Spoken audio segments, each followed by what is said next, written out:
Olá pessoal, hoje eu vou explicar a primeira questão da lista 3 de física que eu enviei para vocês, para a turma de vocês, e enviei também para cada um de vocês.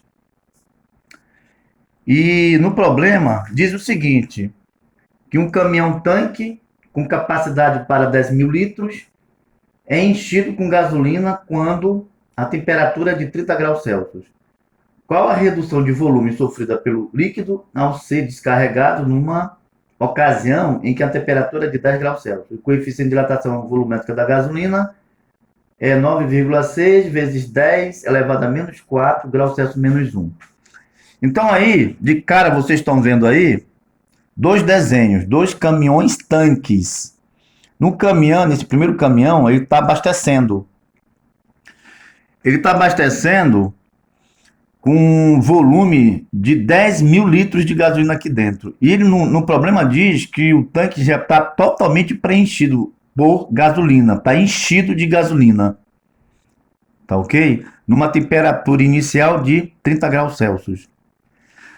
Nesse caminhão 2 aqui, nesse caminhão tanque, que é o mesmo daqui, o que vai acontecer? Ele vai desabastecer. Só que quando ele desabastece, ele vê que a temperatura final é de 10 graus Celsius. Então ele está perguntando aí de quanto foi a variação da dilatação da gasolina. Na verdade, no problema, ele diz qual é a redução. A dilatação da gasolina ela vai diminuir. Aliás, desculpa, ela vai se contrair, tá? Ela não vai se dilatar, a gasolina vai se contrair. Ela não vai se dilatar por quê? Porque a temperatura diminuiu. Então, quando a temperatura diminui, os corpos não se dilatam, eles se contraem. E para a gasolina não vai ser diferente, ela vai se contrair. Então, o que a gente vai fazer para calcular a variação dessa dilatação, né? Ou, no caso aí, dessa contração? A gente viu na aula passada, desculpa, gente, a gente viu na aula passada, para a gente calcular a dilatação de um líquido, nós temos que colocá-lo no recipiente, certo? Porque o líquido ele não tem uma forma definida, então os sólidos têm. Então a gente coloca no sólido, depois calcula a dilatação do sólido junto com aquele líquido e o líquido que transbordou, que é a dilatação aparente. Então tá aqui, ó. A dilatação real do líquido é igual à dilatação do recipiente, mais a dilatação aparente, a parte que transbordou. Só que a gente vê no problema que a gasolina não transbordou, ela preencheu todo o espaço do tanque, numa temperatura de 30 graus. Mas quando a temperatura baixou, a dilatação diminuiu, ou seja, ela se contraiu. Então não houve dilatação aparente, não houve transbordamento. Se não houve, então a dilatação aparente é zero. Então a dilatação real do líquido coincide com a dilatação do recipiente. Isso significa, é como se os coeficientes de dilatação da gasolina coincidissem com o coeficiente, ou fosse igual com o coeficiente de dilatação desse material que é composto o tanque de gasolina. Tá certo, gente? Bem, se os coeficientes de dilatação coincidem, então eu posso só calcular a gasolina aqui, de quanto ela se dilatou. Então, a dilatação real do líquido vai ser igual à dilatação do recipiente. Como é o da gasolina, coincide com a da gasolina, então eu calculo aqui. A gente vê que essa fórmula aqui, olha, é idêntica à fórmula da dilatação dos sólidos, que é ΔV igual a φ vezes V0 ΔZ. Ó. Não vai mudar nada. A única coisa que muda que é o coeficiente de dilatação, que o coeficiente de dilatação é sempre líquida, né? Volumétrica. Sempre vai ser do sólido, existe a dilatação do sólido, o coeficiente de dilatação do sólido, e existe também do líquido. Tá certo? Então a dilatação real do líquido, da gasolina, vai ser o coeficiente de dilatação da gasolina, que é 9,6 vezes 10 elevado a menos 4.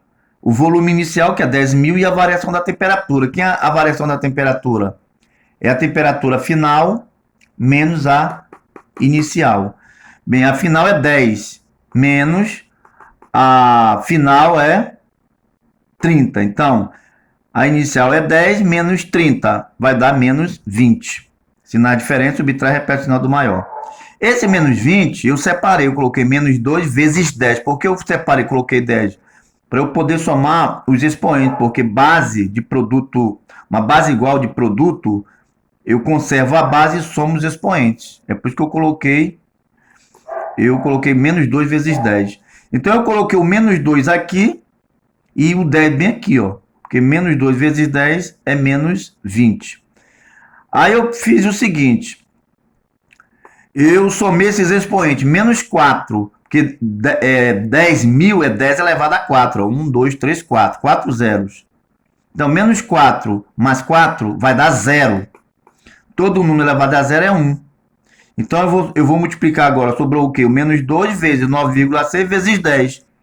Que multiplicando vai dar menos 192 litros. Ou seja, esse menos aqui, gente, fisicamente está indicando que a dilatação do líquido diminuiu. Ou seja, houve uma contração do líquido da gasolina. Tá certo? Agora, só para observar, nós podemos ver aqui que o volume inicial da gasolina é 10.000 litros. Quando ele abasteceu. Quando ele desabasteceu, o volume final não é mais 10.000 litros. É 9.808 litros. Por quê? Porque, olha só, a variação do volume é igual ao volume final menos volume inicial. Quem é o volume final? O volume final, não sei, então coloca aqui, ó. Quem é o volume inicial? 10.000. Então esse menos 10.000 passa para cá com um valor positivo. Então 10.000 menos 192 vai dar 9.808 litros. Certo? Quer dizer, ele deixou de ganhar aí 192 litros. 192 litros. Perdeu aí. Tá? Então, um empresário aí, vamos dizer que aqui esse caminhão-tanque abasteceu lá na Petrobras, na refinaria, chegou nesse posto aqui de distribuição, posto de gasolina, abasteceu de 10.000, 9.808, perdeu 192 litros. Mas por que isso aconteceu, gente? Porque, na verdade, o ideal é abastecer um veículo à noite e não durante o dia. Porque durante o dia vocês sabem que a temperatura é muito maior do que à noite. Então, como a temperatura é maior, os líquidos se dilatam, o volume aumenta. Não é a massa da gasolina, a massa vai ser a mesma, mas é o volume.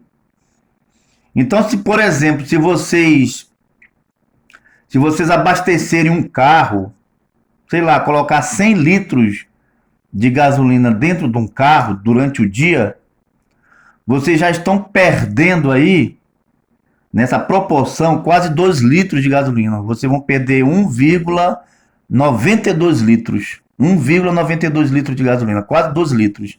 Então, qual é o conselho? Qual é a sugestão? Abasteçam durante a noite. Tá bom, gente?